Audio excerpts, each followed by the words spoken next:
राधे राधे। आप सभी को बसंत पंचमी या कहें कि सरस्वती पूजा की अनंत शुभकामनाएं। आज हम आपको बताने वाले हैं कि साल 2026 में बसंत पंचमी यानी कि सरस्वती पूजा कब मनाई जाएगी। 23 या 24 जनवरी। पूजन कैसे करें, व्रत कब से कब तक रखें, पारण कब करें, इस दिन माता सरस्वती की आराधना कैसे करें, और सबसे महत्वपूर्ण बात, क्या केवल बच्चे या विद्यार्थी ही सरस्वती माता का पूजन कर सकते हैं या परिवार के सभी सदस्यों को पूजन करना चाहिए। बसंत पंचमी साल में केवल एक बार ही आती है और अपनी जिंदगी संवारने के लिए आपको थोड़ा समय तो निकालना ही पड़ेगा। माघ माह के शुक्ल पक्ष की पंचमी तिथि को हम माता सरस्वती के पूजन दिवस के तौर पर मनाते हैं, क्योंकि इसी दिन ज्ञान, कला और संगीत की देवी मां सरस्वती प्रकट हुई थी और उन्होंने सृष्टि में वाणी, बुद्धि तथा संगीत का संचार किया था। ब्रह्मा जी ने सृष्टि रचना के बाद वातावरण की शांति को भंग करने के लिए जल छिड़का था, जिससे वीणा बजाती हुई सरस्वती जी निकली और तभी से यह दिन उनके जन्मोत्सव और वसंत ऋतु के आगमन के रूप में पूजनीय हो गया। बसंत पंचमी का यह दिन केवल एक पर्व नहीं है, बल्कि यह दिन हमारे जीवन में विद्या, विवेक, संस्कार और चेतना के जागरण का दिन है। बसंत पंचमी वह पावन अवसर है जब स्वयं मां सरस्वती अपने भक्तों के जीवन में प्रवेश करती हैं, विशेषकर उन घरों में जहां बच्चों के भविष्य को लेकर माता पिता सच्चे मन से चिंतित रहते हैं।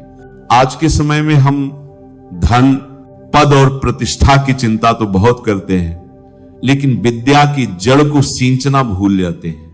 जबकि शास्त्र कहते हैं कि यदि किसी व्यक्ति को माता लक्ष्मी का आशीर्वाद प्राप्त करना हो तो उसके ऊपर माता सरस्वती की कृपा होना भी आवश्यक है, क्योंकि माता सरस्वती केवल विद्या नहीं बल्कि ज्ञान और बुद्धि की भी देवी है। और यदि बिना ज्ञान, बिना बुद्धि के किसी को लक्ष्मी कृपा प्राप्त भी हो जाए, धन दौलत मिल भी जाए, फिर भी वह बिना सरस्वती कृपा के अपना सर्वस्व गंवा देगा। शास्त्रों में कहा भी गया है, ना विद्या धन हीनस ना धनम विद्या विना, अविद्यावान धनम प्राप्य शीघ्रम मनश्यति मानव। अर्थात जिसके पास विद्या, ज्ञान, बुद्धि नहीं है उसके लिए धन टिकता नहीं, और विद्या के बिना मिला हुआ धन भी मनुष्य को शीघ्र नष्ट कर देता है।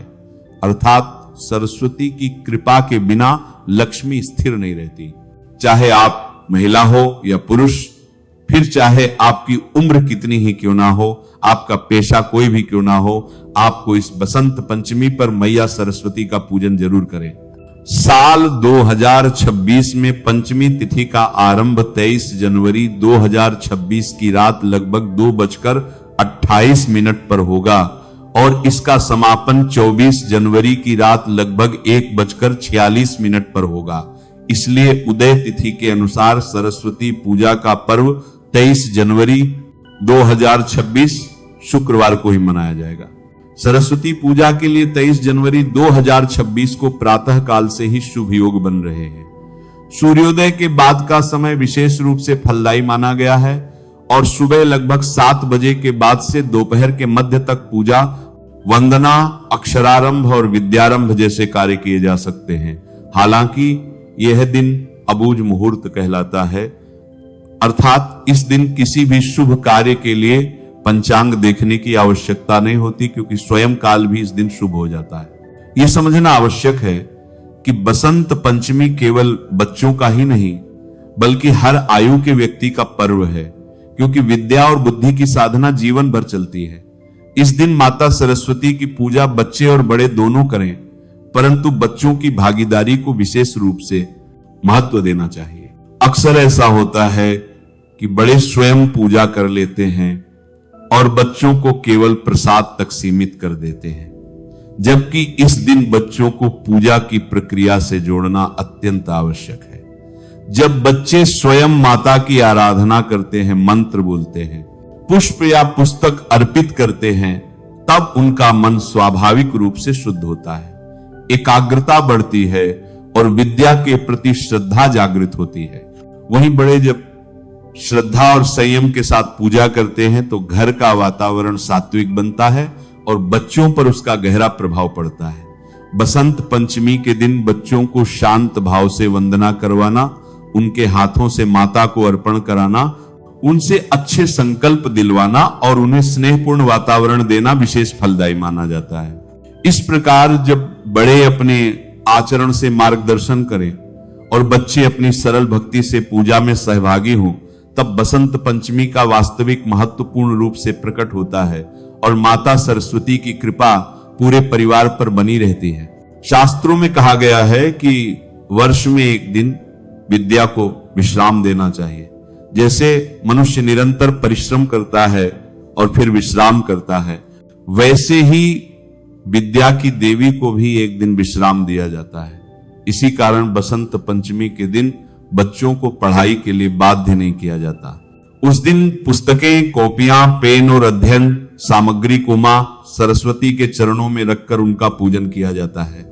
इससे विद्या का अपमान नहीं होता बल्कि विद्या का सम्मान होता है। जो माता पिता इस रहस्य को समझ लेते हैं, उनके बच्चों की बुद्धि में अद्भुत तेज देखने को मिलता है। इस दिन पीले वस्त्र धारण करने का भी गहरा रहस्य है। पीला रंग बसंत धतु का प्रतीक है। यह रंग प्रसन्नता, ऊर्जा और ज्ञान का सूचक है। जब हम पीले वस्त्र पहनते हैं तब हमारे भीतर सकारात्मक ऊर्जा का संचार होता है। इसलिए बसंत पंचमी के दिन भूलकर भी काले, नीले या अत्यधिक गहरे रंगों का प्रयोग नहीं करना चाहिए। यदि पीला वस्त्र उपलब्ध ना हो तो हल्का केसरिया या हल्का पीत वर्ण भी स्वीकार्य होता है। इस दिन घर में मां सरस्वती की बैठी हुई मूर्ति या चित्र का होना अत्यंत शुभ माना गया है। खड़ी मूर्ति घर में स्थापित नहीं की जाती क्योंकि देवी का बैठा हुआ स्वरूप स्थायित्व और शांति का प्रतीक होता है। मां सरस्वती हंस पर विराजमान होती हैं, जो विवेक का प्रतीक है। इसका अर्थ यह है कि जीवन में हमें सार और असार का भेद समझना चाहिए। यही शिक्षा मां सरस्वती अपने भक्तों को देती है। बसंत पंचमी को कई स्थानों पर फगवा के नाम से भी जाना जाता है। इस दिन पुआ, अबीर और धान का विशेष महत्व होता है। यह केवल परंपरा नहीं बल्कि इसके पीछे भाव है। पुआ मधुरता का प्रतीक है, अबीर उल्लास का और धान समृद्धि का। जब हम ये सब मां को अर्पित करते हैं तब हम उनसे ये प्रार्थना करते हैं कि हमारे जीवन में मधुरता, आनंद और समृद्धि बनी रहे। एक और अत्यंत महत्वपूर्ण बात यह है कि यदि आपके घर में छोटे बच्चे हैं तो इस दिन उनका अन्नप्राशन, विद्यारंभ या जीभ पर लिखने की परंपरा भी की जा सकती है। यह सब कार्य अबुझ मुहूर्त में आते हैं और इनके लिए किसी विशेष समय की आवश्यकता नहीं होती। मां सरस्वती की कृपा से बच्चे का जीवन सही दिशा में अग्रसर होता है। यदि किसी बच्चे की परीक्षा चल रही हो और पढ़ाई आवश्यक हो तो मां से क्षमा याचना करके पुस्तक उठाई जा सकती है। लेकिन सामान्य स्थिति में इस दिन पढ़ाई से विराम देना ही श्रेष्ठ माना गया है। यह नियम भय से नहीं, श्रद्धा से निभाया जाता है। जहां श्रद्धा होती है वहां फल अवश्य मिलता है। चलिए अब हम जानते हैं बसंत पंचमी की शास्त्र प्रमाणित पूजा विधि। ध्यान रखना भक्तों, पूजा का फल सामग्री से नहीं, भाव से मिलता है। अगर भाव शुद्ध है, मन निर्मल है और श्रद्धा सच्ची है तो थोड़ी सी सामग्री में भी मां सरस्वती अत्यंत प्रसन्न हो जाती हैं। बसंत पंचमी के दिन ब्रह्म मुहूर्त में उठकर सबसे पहले स्नान करना चाहिए। यदि संभव हो तो गुनगुने जल में थोड़ा सा गंगा जल मिलाकर स्नान करें। स्नान के बाद स्वच्छ पीले वस्त्र धारण करें। ये आवश्यक नहीं कि वस्त्र नए हों, लेकिन स्वच्छ और श्रद्धा से पहने हुए हों। इसके बाद घर के पूजा स्थान को अच्छी तरह साफ करें। जहां मां सरस्वती को विराजमान करना है वहां पीला कपड़ा बिछाएं, क्योंकि पीला रंग स्वयं बसंत और विद्या का प्रतीक है। अब मां सरस्वती की बैठी हुई मूर्ति या चित्र को श्रद्धा से स्थापित करें। मूर्ति या चित्र के सामने दीपक जलाएं। दीपक अंधकार से प्रकाश की ओर ले जाने का प्रतीक है, ठीक वैसे ही जैसे विद्या अज्ञान से ज्ञान की ओर ले जाती है। दीपक जलाते समय मन में यह भावना रखें कि मां हमारे जीवन के अज्ञान का अंधकार दूर करे। इसके बाद सबसे पहले श्री गणेश जी का स्मरण करें, क्योंकि बिना गणेश पूजन के कोई भी पूजा पूर्ण नहीं मानी जाती। मन ही मन गण गणपते नमः का स्मरण करें और प्रार्थना करें कि यह पूजा निर्विघ्न संपन्न हो। फिर मां सरस्वती का ध्यान करें। आंखें बंद करके कल्पना करें कि श्वेत वस्त्र धारण किए, वीणा धारण किए, हंस पर विराजमान मां सरस्वती आपके सामने बैठी हैं और करुणा से आपकी ओर देख रही हैं। अब मां को पीले पुष्प अर्पित करें। इसके बाद चंदन का तिलक लगाएं, अक्षत अर्पित करें और धूप अगरबत्ती दिखाएं। धूप का धुआं वातावरण को शुद्ध करता है और मन को स्थिर करता है। इस समय घर में किसी प्रकार का शोर नहीं होना चाहिए। विशेष रूप से बच्चों को शांत भाव से पूजा में सम्मिलित करें। अब भोग की बात आती है। बसंत पंचमी के दिन पुआ का विशेष महत्व बताया गया है। पुआ चाहे मैदे का हो, सूजी का हो या आटे का, लेकिन श्रद्धा से बना होना चाहिए। इसके साथ मां को अबीर, धान, नारियल और विशेष रूप से बेर का भोग जरूर अर्पित करें। शास्त्रों में कहा गया है कि सरस्वती माता को बेर अत्यंत प्रिय है। जैसे गणेश जी को मोदक प्रिय है, वैसे ही सरस्वती माता को बेर प्रिय है। यदि बेर उपलब्ध हो जाए तो अवश्य अर्पित करें, भले ही 2 या 4 ही क्यों ना हो। इसके बाद बच्चों की पुस्तकें, कॉपियां, पेन, पेंसिल और यदि कोई वाद्य यंत्र हो तो उसे भी मां के चरणों में रखें।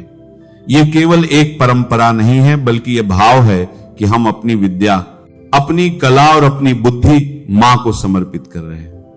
बच्चों से ही यह सब करवाना श्रेष्ठ माना गया है, क्योंकि यह पर्व उन्हीं का है। अब मां सरस्वती के मंत्र का जाप करें। ए सरस्वते नमः। इस मंत्र का जाप जितना हो सके उतना करें। यह बीज मंत्र है और बुद्धि को जागृत करता है। जाप करते समय आंखें बंद रखें और मन को स्थिर रखें। कोई जल्दबाजी ना करें। यह समय मां से संवाद का समय है। इसके बाद सरस्वती वंदना या कोई भी स्तुति श्रद्धा से करें। स्वर मधुर हो या ना हो, इससे फर्क नहीं पड़ता। भाव शुद्ध होना चाहिए। मां सरस्वती भाव की देवी हैं। जब आप हाथ जोड़कर उनसे अपने बच्चों के उज्जवल भविष्य की प्रार्थना करते हैं तो वह प्रार्थना कभी व्यर्थ नहीं जाती। पूजा के बाद मां की आरती करें। आरती के समय सभी घर वाले एकत्र हों। बच्चों को आगे रखें। आरती के बाद प्रसाद वितरित करें। ध्यान रखें कि प्रसाद सबसे पहले बच्चों को ही मिले, क्योंकि यही इस पर्व का वास्तविक उद्देश्य है। अब बात करते हैं उन कार्यों की जो बसंत पंचमी के दिन आपको भूलवश भी नहीं करनी चाहिए, क्योंकि इन कार्यों को करने से माता सरस्वती आपसे बेहद रुष्ट हो सकती है। इस दिन बच्चों को डांटना नहीं चाहिए, उन्हें पढ़ाई के लिए मजबूर नहीं करना चाहिए। यह दिन विद्या को विश्राम देने का दिन है। पुस्तकें पूजा के बाद सम्मान से एक स्थान पर रखी जानी चाहिए। उन्हें जमीन पर नहीं फेंकना चाहिए। किसी भी प्रकार की नकारात्मक बात, झगड़ा या आप शब्दों से बचना चाहिए। यदि कोई महिला उस दिन रजस्वला अवस्था में हो, वह मां को स्पर्श ना करे, लेकिन मन ही मन श्रद्धा रख सकती है। फल और रेडीमेड भोग परिवार के अन्य सदस्यों द्वारा माता के श्री चरणों में अर्पित करवाया जा सकता है। इसमें कोई दोष नहीं है। बसंत पंचमी का पर्व हमें यह सिखाता है कि जीवन में केवल धन नहीं, बल्कि विद्या, विवेक और संस्कार सबसे बड़ा धन है। जिन घरों में मां सरस्वती का वास होता है, वहां अज्ञान, कलह और अविवेक टिक नहीं पाते। अंत में मां सरस्वती से हाथ जोड़कर यही प्रार्थना करें कि हे मां, हमारे बच्चों की बुद्धि को उज्जवल करें, उन्हें सही मार्ग दिखाएं, उन्हें संस्कारी बनाएं और हमारे घर में सदैव ज्ञान का दीप जलता रहे। नमः शिवाय। श्री महालक्ष्मी नमः। नमो भगवते वासुदेवाय। जय मां सरस्वती। जय श्री कृष्ण। राधे राधे।